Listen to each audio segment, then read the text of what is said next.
Hello. तो welcome to ISM channel. आज हम लोग यहाँ पे डिस्कस करेंगे 5 स्टॉक के बारे में। तो आप लोग इस वीडियो को जरूर से अंत तक देखना। हम लोग यहाँ पे बिना टाइम वेस्ट किए एक एक करके सारे स्टॉक को आपको कवर करेंगे, जानेंगे इसके बारे में। तो अंत तक देखो। स्टार्ट करते हैं। पहले हम लोग यहाँ पे जानते हैं आपको यूपीएल के बारे में। देखो आज के दिन यहाँ पे स्टार्टिंग में आपको जो गिरावट का माहौल दिखने को मिला, लेकिन उसके बाद एक सपोर्ट यहाँ पे दिखाई दिया। लेकिन आज मैंने यहाँ पे बाई किया है, जो मैंने आपके साथ शेयर किया था ऑलमोस्ट 2 से 3 वीडियो में, कि जब इसका लेवल मुझे 615 के रेंज में आते हुए दिखाई देगा, हम लोग यहाँ पे स्टॉक को बाई करेंगे। मतलब आपको खास तौर से मैं यहाँ पे बाई करूंगा, ठीक है, पर्सनली जो मैंने शेयर किया था। और आज मैंने यहाँ पे आपको जो है 614 रुपया 70 पैसा मैंने यहाँ पे उठा लिया क्वान्टिटी। और आज मुझे लगभग आपको 10 पॉइंट का यहाँ पे प्रॉफिट भी चल रहा है। अब देखो यहाँ पे मैं क्या करूँगा, क्या मैं यहाँ पे होल्ड करूँगा या फिर बाई करूँ, जो भी है आपका पर्पस वो तो हम लोग यहाँ पे जानेंगे ही। मतलब जो यहाँ पे मेरा पर्पस है। बाकी पहले आज का जो यहाँ पे एक माहौल जो आपको खराबी का है ना, उसका वजह क्या है। देखो साफ तौर से इसका वजह यहाँ पे हम लोग ऐसा बोल सकते हैं कि यहाँ पे आपका Q1 का नंबर है। क्यों? क्योंकि ऑलमोस्ट यहाँ पे 80% तक का आपको प्रॉफिट यहाँ पे डाउन देखने को मिला, जो सबसे बड़ा यहाँ पे कमजोरी वाली बात है। और साथ साथ यहाँ पे जो है कंपनी ने अपना गाइडेंस भी कट किया है। आप यहाँ जैसा कि देख रहे हो कि यहाँ पे साफ तौर से लिखा हुआ है कि यहाँ पे गाइडेंस आपको जो स्लाइड्स होते हुए दिखाई दिया, मतलब यहाँ पे कट हुआ है। और यहाँ पे कंपनी अब क्या देख रही है कि जो उनका सेल का जो ग्रोथ है वो यहाँ पे 1 से लेकर 5% तक आपको देखने को मिल सकता है, जहाँ पर पहले आपको था 6 से लेकर 10%। तो ये जो आपका आंकड़ा है, मतलब आपको जो 50% जो यहाँ पे गाइडेंस कट आपका होते हुए दिखाई दे रहा है, ये सही नहीं है। और यही मेन कारण है कि आज स्टार्टिंग में गिरावट था। लेकिन देखो भाई, यहाँ पे मेरा पर्पस जो मैंने आपके साथ शेयर किया था कि हम लोग यहाँ पे शॉर्ट टर्म के लिए या फिर हम लोग यहाँ पे लॉन्ग टर्म के लिए भी आपको सोच सकते हैं। लेकिन जो मेरा प्रॉफिट हो रहा है वो हम लोग यहाँ पे नहीं छोड़ेंगे, ठीक है। और मैंने यहाँ पे स्टॉप लॉस भी मेंटेन कर लिया है, जो यहाँ पे 607 का जो मैंने शेयर किया हुआ है आपके साथ, इसका टेक्निकल लेवल। बाकी आपने क्या किया वो आप जरूर से कमेंट में बताना। और एक चीज़ और, क्या आपको ये कंपनी सही लगती है? और यदि यहाँ पे जो लोग बोले कि कंपनी खराब लगती है, तो एक बार ज़रूर से आप चेकआउट कर लो इसका फंडामेंटल वाला वीडियो जो मैंने जो डाल दिया आपको प्लेलिस्ट में। और आप लोगों ने बहुत सारा प्यार दिया उस वीडियो में, तो अंत तक देख लेना, क्योंकि उसमें बहुत कुछ आपको सीखने को मिलेगा। क्यों? क्योंकि ऑलमोस्ट आपको ये जो वीडियो है आपका 15 मिनट का वीडियो है, लेकिन इस 15 मिनट में आपको इतने सारे पॉइंट के बारे में नॉलेज होगा जहाँ तक आपने सुना भी नहीं होगा, ठीक है। तो इसलिए ज़रूर से एक बार चेकआउट करना यदि आपके पास टाइम हो तो। अब यहाँ पे मैंने जो भी किया है वो आपके साथ आज शेयर कर दिया है। बाकी आप जरूर से कमेंट में बताना। और यहाँ पे जो गाइडेंस कट हुआ है तो कहीं ना कहीं प्रेशर हो सकता है, लेकिन हम लोग यहाँ पे शॉर्ट टर्म के लिए या फिर आपको लॉन्ग टर्म के लिए जा सकते हैं। और जो मेरा यहाँ पे स्टॉप लॉस है वो मैंने आपके साथ यहाँ पे शेयर किया है। अब हम लोग यहाँ पे आपको नेक्स्ट स्टॉक के बारे में जानते हैं। तो देखो यहाँ पे स्टॉक का नाम है डी मार्ट। भाई डी मार्ट एक अच्छी कंपनी है, लेकिन अभी मैंने शेयर किया है कि जो इसका सपोर्ट है ना वो यहाँ पे 3726 का दिखाई दे रहा है, जो मैंने शेयर किया हुआ है। बहुत से लोग यहाँ पे जो जानना चाह रहे हैं कि क्या हम लोग यहाँ पे स्टॉक को बाई कर सकते हैं। तो देखो उससे पहले इसका आप 6 मंथ का पहले चार्ट देखो, क्या यहाँ पे बता रहा है। ऑलमोस्ट आपको 7% का गेन जरूर है, लेकिन ये कहीं ना कहीं अभी एक साइडवेज एरिया में ये चलते हुए दिखाई दे रहा है।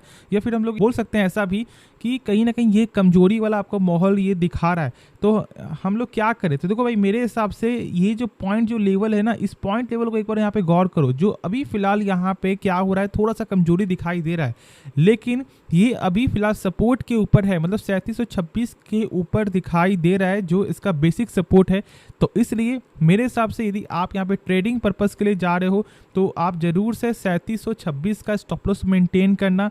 बाकी एक चीज़ और, यहाँ पे जो लोग यहाँ पे लॉन्ग टर्म के लिए जा रहे हैं तो आप यहाँ पे बाई कर सकते हो, लेकिन बहुत सारे क्वांटिटी को एक साथ ऐड मत करना। मतलब ऐसा मत करना कि यदि आपके पास 1 लाख रुपए है तो हम लोग यहाँ पे 1 लाख का पूरा 1 लाख लगा दे। तो ये गलती अभी बिल्कुल ही मत करना, वरना फिर यहाँ पे बाद में लॉस हो सकता है। अभी एक अच्छा मौका ज़रूर है, लेकिन अभी हम लोग यहाँ पे 25% करके ही एवरेज करेंगे, या फिर आप लोग यहाँ पे वेट करके भी चल सकते हो। एक बार पहले आप जो यहाँ पे देखो कि ऑलमोस्ट आपको यहाँ पे प्रमोटर स्टेक थोड़ा सा कम होते हुए दिखाई दिया है। और साथ साथ यहाँ पे एक बार देखो कि आपका जो FIS ने अपना स्टेक आपको स्टेबल रखा है, मतलब ना यहाँ पे बाई हुआ है ना फिर यहाँ पे सेल हुआ है। लेकिन यहाँ पे आपका जो डोमेस्टिक यानी कि आपका यहाँ पे जो म्यूचुअल फंड है स्टेक थोड़ा सा यहाँ पे गेन किया है, तो ये एक आपका पॉजिटिव साइन है। लेकिन यहाँ पे जो प्रमोटर मतलब स्टेक थोड़ा कम किया, लेकिन ये आप चेक मत करो। क्यों? क्योंकि यहाँ पे भाई 75% तक का ये स्टेक आपको रख रहा है, मतलब एक बड़ा स्टेक जो इनके पास है। तो ये सब पॉइंट को आप यहाँ पे जो है आप लोग क्या देखते हो ना कि भाई यहाँ पे 75% से यहाँ पे आपको गया 74%, मतलब यहाँ पे स्टॉक गिरने वाला है, यहाँ पे बहुत ज़्यादा कमजोरी है। अब यहाँ पे जो प्रमोटर सेल कर देगी, अब जानते हो कि भाई यहाँ पे नियम के अनुसार 75% होना चाहिए और यहाँ पे 75% तक लगभग है, तो फिर दिक्कत वाली बात क्या है भाई, 74% एक बड़ा नंबर होता है और इसलिए इस चीज़ को आप जरूर से जो है समझ लो। फिर उसके बाद जो मैंने आपसे शेयर किया कि यहाँ पे देखो भाई पब्लिक का जो स्टेक है ना वो यहाँ पे गेन हुआ है। अब ऐसा क्यों, ये मुझे सही लगा है, ठीक है, क्योंकि देखो यहाँ पे लोग फोकस कर रहे हैं। पहले क्या कर रहे थे लोग ना कि जब कोई स्टॉक गिरता है ना तो फिर वो यहाँ पे सेल करना स्टार्ट कर देते हैं, लेकिन जब ये करेक्ट आपका हो रहा है उसके बाद भी लोग यहाँ पे जो है इंटरेस्ट दिखा रहे हैं, मतलब उनको ये भरोसा है कि डीमार्ट कंपनी कैसी। और मैंने डीमार्ट के बारे में भी आपको फंडामेंटल का वीडियो बनाया हुआ है, तो एक बार जरूर से आप चेकआउट कर लेना। बाकी आपका यहाँ पे क्या पॉइंट ऑफ व्यू है आप जरूर से कमेंट करो, ठीक है। बाकी जो मैंने आपके साथ यहाँ पे शेयर कर दिया कि यहाँ पे मुझे क्या सपोर्ट दिखाई दे रहा है और यहाँ पे अभी क्या करना चाहिए, जो यहाँ पे मेरा पॉइंट ऑफ व्यू है। तो चलो अब हम लोग यहाँ पे आपको नेक्स्ट स्टॉक के बारे में डिस्कस करते हैं। तो स्टॉक का नाम है IRFC। भाई आज आपको गजब का गेन यहाँ पे दिखाई दिया है, ऑलमोस्ट आपका यहाँ पे ये 8% तक आपको जाते हुए दिखाई दिया। और यदि हम लोग इसका एक बार आपको हाई चेक करें तो यहाँ पे आप देख सकते हो कि भाई 41 रुपया 70 पैसे तक ये स्टॉक आपको गया है। क्या करना सही रहेगा, क्या हम लोग यहाँ पे स्टॉक को बेच दें या फिर अभी हम लोग यहाँ पे स्टॉक को बाई कर सकते हैं। तो मैंने इसे आपको बोला था 33 रुपया 80 पैसा पे कि आप इसके बारे में सोच सकते हो। क्यों, क्योंकि ये इस लेवल पे ना बार बार यहाँ पे साइडवेज ये चलते हुए दिखाई दे रहा था। मैंने बोल दिया था कि भाई मुझे यहाँ से कुछ बड़ा दिखाई दे रहा है और बहुत लोग ये बोल भी रहे थे कि नहीं ये स्टॉक थोड़ा सा यहाँ पे डाउन जाएगा, उसके बाद हम लोग यहाँ पे स्टॉक को बाई करेंगे। और यहाँ पे होता क्या है कि जो लेवल जो आप सोच रहे थे वो लेवल आता भी नहीं है और बस यहाँ से रिवर्स कर जाता है। फिर आप लोग यहाँ पे क्या करोगे, जब इसका लेवल आपको बढ़कर जाएगा मान लो 50-60 में, तब आप लोग स्टॉक को बाई करोगे और जब स्टॉक गिर जाएगा तो आप लोग क्या बोलेंगे, भाई कंपनी खराब है। ऐसा बिल्कुल नहीं होगा। देखो ऐसा हो सकता है कि जो इसका लेवल अभी चल रहा है यहाँ पे 40 रुपया, वो बढ़कर आपका जाए यहाँ पे 50 रुपया मान लो, ठीक है। फिर यहाँ पे 50 से लेकर आपको यहाँ पे 55 के बीच में एक साइडवेज चलते हुए दिखाई दे, फिर आप लोग बोलोगे भाई कंपनी स्लो हो गई है, फिर यहाँ से एक आपको बाउंस करते हुए दिखाई देगा। तो इसलिए पहले कंपनी का आप बिजनेस समझो और ये कंपनी आपको फाइनेंस में आती है, मतलब यहाँ पे इसका चेक जो क्या करना चाहिए NPA। अब ये मैंने बताया कि यहाँ पे NPA का मतलब आपका होता है बैड लोन। देखो लेकिन ये पहली ऐसी कंपनी है जिसका बैड लोन यहाँ पे 0 है। क्यों, क्योंकि एक सरकारी कंपनी है, मतलब एक सरकार का पूरा जिम्मा यहाँ पे इसमें, तो इसलिए इनका बैड लोन यहाँ पे नथिंग है। तो इसलिए ये सबसे बड़ा पॉइंट ऑफ व्यू है। अब ये NPA क्या होता है एक बार शॉर्ट में जानो।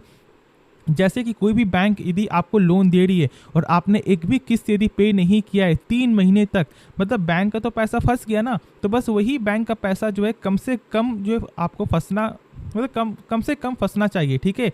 और यदि यहाँ पे 3% से ज़्यादा हो जाता है तो मतलब कि आपको RBI का गाइडलाइन यहाँ पे ब्रेकडाउन, तो मतलब स्टॉक यहाँ पे मतलब कमजोरी, ठीक है। जैसे एग्जांपल में बंधन बैंक आपका, RBL बैंक प्लस आपका यस बैंक जो आज किस कारागार में यहाँ पे खड़ा है। तो इसलिए ये सब पॉइंट को आप लोग मिस करते हो और मैंने इसके बारे में आपको डिटेल से सारा कुछ जो है समझाया हुआ है। तो भाई अभी मेरे हिसाब से एक भी स्टॉक को बेचना मत, आराम से यहाँ पे निश्चिंत होकर आप जो होल्ड करके चलो। एक बेटर अपॉर्चुनिटी यदि आपका प्रॉफिट हो रहा है और यदि बाय करने के लिए सोच रहे हो तो बाय करो, लेकिन आपका विजन हमेशा लॉन्ग टर्म के लिए होना चाहिए। क्यों, देखो सरकार का जो भी बजट है जानते हो 10,000 करोड़ का, वो सारा कुछ फाइनेंस यहाँ पे करेगी IRFC। लेकिन एक चीज़ यहाँ पे आप जरूर जान लेना कि ये एक सरकारी कंपनी है, तो ऐसा मत करना कि भाई पूरे स्टॉक को बेच करके आप इसमें पूरा पैसा लगा देना, क्योंकि सरकारी स्टॉक है, मतलब एक सरकारी की कंपनी है, तो मतलब कि जानते हो कि भाई कभी भी कुछ भी हो सकता है। तो ये गलती बिल्कुल भी आप ना करें, तो यही सही रहेगा। तो अब हम लोग यहाँ पे अगले स्टॉक के बारे में जानते हैं। तो भाई स्टॉक का नाम है यहाँ पे रेलटेल। आज के दिन भाई यहाँ पे 7.5% तक का गेन दिखाई दिया। और यदि हम लोग यहाँ पे एक बार चेक करें तो कुछ देर यहाँ पे फ्लैट चलते हुए दिखाई दिया, मतलब 2-3% का गेन हो रहा था, लेकिन उसके बाद एक डायरेक्ट यहाँ पे आपको ये गेन हो रहा है 7.5% का। अब देखो यहाँ पे इसका वजह क्या है, तो क्या इसका वजह यहाँ पे आपका जो Q1 का नंबर है, ऐसा बिल्कुल नहीं है। Q1 के बाद क्या आता है, आपको गाइडेंस आता है ना, और यही गाइडेंस यहाँ पे वजह है। अभी काम करते हैं हम लोग कुछ इसके बारे में जान। तो देखो यहाँ पे साफ तौर से आपको जो CMD का क्या बोलना है ना, कि यहाँ पे 1 लाख करोड़ तक का जो ऑर्डर ऐसे यहाँ पे दिखाई दे रहा है। लेकिन यहाँ पे एक आपको जो रिपोर्टर्स ने क्या सवाल पूछा कि इसमें कितना परसेंटेज आपको ऐसा लगता है कि आप इसमें जीत सकते हो, मतलब 1 लाख करोड़ का ऑर्डर में से, ठीक है। और इनके हिसाब से यहाँ पे 20% can be safe bet. I would say 50,000 crore, sorry यहाँ पे आपका 15,000 करोड़ से लेकर 20,000 करोड़ तक का इनका मतलब ये ऑर्डर जीत सकते हैं, ठीक है। और ये कोई छोटा मोटा नंबर नहीं है भाई, 20-20 हज़ार करोड़ का नंबर है। और ये सब अब जरूर से अब गौर करना, क्योंकि गाइडेंस सबसे इंपॉर्टेंट आपका होता है, जो मैंने शेयर भी किया है। यदि कुछ और भी यदि हम लोग जान, फिर देखो उसके बाद इनका आपको ये बोलना है कि यहाँ पे गाइडेंस में आपका जो एक फ्लैट फिर से आपको जो 18 से 19% का मार्जिन यहाँ पे दिखाई दे रहा है उनके हिसाब से। और उसके बाद ये और भी ज़्यादा बढ़ सकता है। साथ साथ उनका यहाँ पे एक चीज़ और देखना है कि ये जो ग्रोथ जो सेल में वो 25% तक बढ़ते हुए दिखाई दे सकता है। तो मतलब ये सब जो बयान होता है ना, ये सबसे बड़ा यहाँ पे आपको पुश करने में आपको यहाँ पे जो मदद मिलता है। और इसलिए 2 दिनों से गजब का यहाँ पे गेन दिखाई दे रहा है। तो ये सब को जरूर से आप यहाँ पे नोट डाउन कर लो और जरूर से आप यहाँ पे अभी होल्ड करके चलना, क्योंकि जहाँ तक मुझे ऐसा लगता है कि जो भी रैली स्टार्ट हुआ है, क्योंकि आप जानते हो जब इसका आईपीओ जब आपको लॉन्च हुआ था ना, तो ऑलमोस्ट ये इसका जो लेवल है आपको गया था, ठीक है, शायद 170 180 तक। तो हम लोग ये वेट करेंगे कि जब इसका लेवल आपको 180 के ऊपर यदि चला जाता है, तो मतलब आप समझ जाना कि भाई यहाँ पे कुछ बड़ा होने वाला है। और ज़रूर से आप यहाँ पे होल्ड करके चलें। यदि आपने एक सही प्राइस पे स्टॉक को बाय किया तो ये एक सही मौका है कि आप यहाँ पे पेशेंस रखो और पेशेंस दिखाओ, जिससे एक अच्छा प्रॉफिट आपका जनरेट हो सके। बाकी आपका डिसीजन है, तो खुद से एक बार इसके बारे में जानना। अब हम लोग यहाँ पे नेक्स्ट स्टॉक के बारे में जानते हैं। तो स्टॉक का नाम है यहाँ पे आपको नवीन फ्लोरिन। आज के दिन यहाँ पे 6% से ज़्यादा का एक शानदार गेन दिखाई दिया है। तो क्या हम लोग यहाँ पे स्टॉक को बाई कर सकते हैं? देखो पहले अब इसका जानते हो कि इसका जो नंबर है कैसा देखने को मिला है। काम करते हैं, पहले हम लोग इसका नंबर चेक करते हैं, फिर कुछ इसका बेसिक पॉइंट जानेंगे, उसके बाद फिर हम लोग अपना जो है आपको पॉइंट ऑफ व्यू शेयर करेंगे। बाकी एक बार खुद से आप इसके बारे में जानना तो सही रहेगा। तो देखो यहाँ पे सेल यदि हम लोग चेक करें तो सेल में भाई एक अच्छा खासा यहाँ पे गेन देखने को मिल रहा है। 398 करोड़ से 491 करोड़ यहाँ पे जाते हुए दिखाई दे रहा है, जहाँ पर और सब कंपनी यहाँ पे फ्लैट आपको नंबर दिखा रही है और यहाँ पे एक अच्छा गेन है। लेकिन यहाँ पे देखो आपका प्रॉफिट जो है ना वो 74 करोड़ से घटकर आपका 62 करोड़। और यही मेन कारण है कि प्रेशर हो सकता था, लेकिन ऐसा नहीं हुआ। यहाँ पे गाइडेंस जो है ना वो यहाँ पे हाई जाते हुए दिखाई दिया। अब देखो यहाँ पे आपका साफ तौर से यदि आप चेक करोगे तो यहाँ पे आपको लक्ष्मी ऑर्गेनिक का जो गाइडेंस है वो भी ऑलमोस्ट आपको ठीक ठाक था। उसके बाद जो इसका एक और आया मतलब आपका यूपीएल का, उसका गाइडेंस यहाँ पे शार्पली कट होते हुए दिखाई दिया। लेकिन ऐसा यहाँ पे नवीन फ्लोरिन में भी आपको फ्लैट आते हुए दिखाई दे रहा है और इसलिए मार्केट ने इसे एक्सेप्ट किया है। साथ साथ यदि हम लोग इस कंपनी का थोड़ा कुछ जाने, जैसे कि कैश फ्लो, तो कैश फ्लो यहाँ पे निगेटिव है, जो मुझे बिल्कुल भी सही नहीं लगता। फिर यदि हम लोग यहाँ पे चेक करें आपको 2022 का, तो ये भी सही नहीं है। अब कैसे ये मालूम चलता है? तो देखो मैं यहाँ पे आपको बता दूँ, पहले कैश फ्लो का मतलब होता है कि जो भी कंपनी सामान बेच रही है क्या उसका पैसा यहाँ पे रिटर्न आ रहा है। और चेक करने का सिंपल क्या तरीका है कि ये जो नंबर है इस नंबर से कम होना चाहिए टोटल प्रॉफिट। और जब लोग यहाँ पे आपको चेक करते हैं तो क्या दिखाई देता है कि भाई 375 करोड़ है और यहाँ पे तो माइनस में, तो मतलब कैश फ्लो यहाँ पे सही ही नहीं है। और फिर यहाँ पे एक बार देख लो कि 263 करोड़ है और यदि हम लोग यहाँ पे चेक करें तो भाई यहाँ पे मात्र 75 करोड़। तो कैसे हम लोग यहाँ पे बोलते हैं कि कैश फ्लो यहाँ पे सही है? और यही सबसे बड़ा मुझे यहाँ पे ये आपको निराश करता है। बाकी कंपनी सही है, बस कैश फ्लो यहाँ पे मुझे सही नहीं लगता है। बाकी यदि हम लोग यहाँ पे आगे चेक करें तो इसका देख लो एक बार आप जो प्रमोटर स्टेक, तो ऑलमोस्ट 28.80 का स्टेक है, प्लस देखो यहाँ पे आपका FIS का स्टेक, तो जहाँ पर 27% का स्टेक था वो अब घटकर आपका 18.5%। और ये कॉमन है क्योंकि ऑलमोस्ट सारे सेक्टर मतलब सारे स्टॉक में आपको गिरावट है जो भी केमिकल सेक्टर में आता है। बाकी यदि उसके बाद हम लोग चेक करें आपको DIS का, तो यहाँ पे स्टेक गेन हो रहा है जो यहाँ पे सपोर्ट आपको दे रहा है। और साथ साथ यहाँ पे देखो पब्लिक का स्टेक, ये स्टेक थोड़ा सा कम होते हुए दिखाई दे रहा है। तो क्या करें? अभी मेरे हिसाब से आपको वेट करना चाहिए, कोई फैसला आपको जल्दीबाजी में नहीं लेना चाहिए, क्योंकि ऑलमोस्ट सारे केमिकल सेक्टर का जो गाइडेंस है वो कट होते हुए दिखाई दे रहा है, एक फ्लैट आते हुए दिखाई दे रहा है। तो आप यहाँ वेट करके चलो जब तक यहाँ पे दीपक नाइट्राइट का नंबर नहीं आता है। और यदि आप मुझसे पूछोगे कि आप यहाँ पे दीपक नाइट्राइट को यदि चूज़ करोगे या फिर आप यहाँ पे नवीन फ्लोरिन को, तो मैं यहाँ पे दीपक नाइट्राइट का यूज करूँगा, मतलब चूज़ करूँगा। क्यों? क्योंकि उसका फंडामेंटल मुझे सही लगता है। होप ये वीडियो पसंद आया होगा। बाकी इस वीडियो में यदि आपको कुछ भी सीखने को मिले, आप इस चैनल को सब्सक्राइब कर सकते हो और इस वीडियो को लाइक कर सकते हो। तो मिलते हैं नेक्स्ट वीडियो में, तो तब तक के लिए धन्यवाद।